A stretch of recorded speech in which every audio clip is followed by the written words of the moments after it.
Hi everyone! Nintendo has released a new notice today about what's in store for us in the next version of Fire Emblem Heroes in 1.5.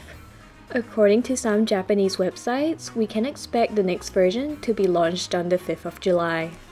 The two most exciting things you need to know are that there are going to be two new game modes, the Chain Challenge as well as the Squad Assault. On both modes, there will be opportunities to earn favors on Normal and Hard, and Orbs on Lunatic. Now, if we look at the Japanese websites, we actually get much more information on these upcoming modes. The Chain Challenge is going to be much more similar to the Tempest Trials in that we have to get through a series of maps with a limited number of teams. Now, based on this image here, it looks like they will be combining the maps of two chapters into one set. Now, this picture gives us an indication of what chapters 1 and 2 will look like on normal mode. So, for chapter 1, you can do all 5 maps using only 2 teams for 20 stamina. Same thing for chapter 2, do all 5 maps from chapter 2 using only 2 teams for 20 stamina. Or, for a whopping 30 stamina, we can do all 10 maps from both chapters 1 and 2 using 3 teams. Also, if we look at the weapon icons, they seem to correspond with the first map of each chapter. Now, this could mean that unlike the Tempest Trials, the units on these maps will be fixed and not random.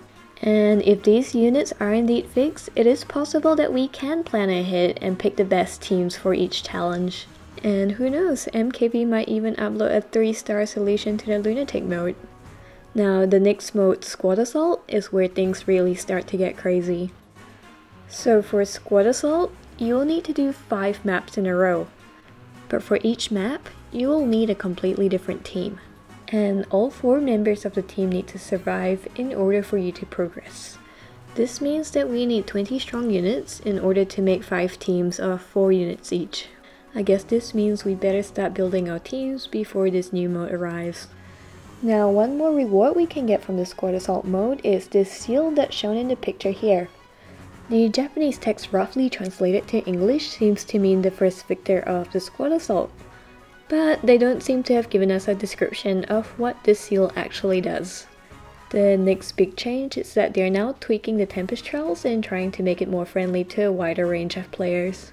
Now, if you happen to lose on a map, the enemies that you have already defeated will remain defeated. In addition, they are increasing the base points for normal and hard to 30 and 35 points respectively. This means that if you can't clear Lunatic, clearing normal and hard modes is actually now a viable alternative.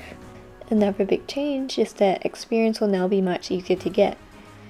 The experience bonus for defeating a stronger enemy will be increased, and the experience for healing with a staff will also increase. This is going to make it much easier to power level our heroes.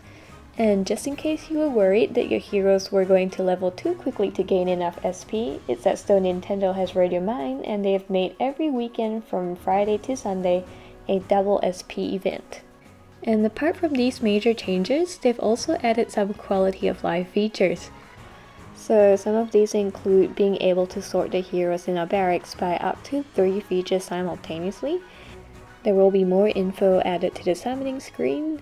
Purchases will be made easier, the upper limit for barracks will increase from 500 to 1000 allies, and minor improvements such as now in settings, you can set the danger area to be on if you like it to be automatic.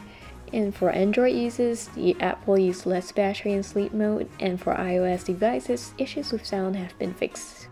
And that's all that's been teased to us for version 1.5. Until next time, see ya!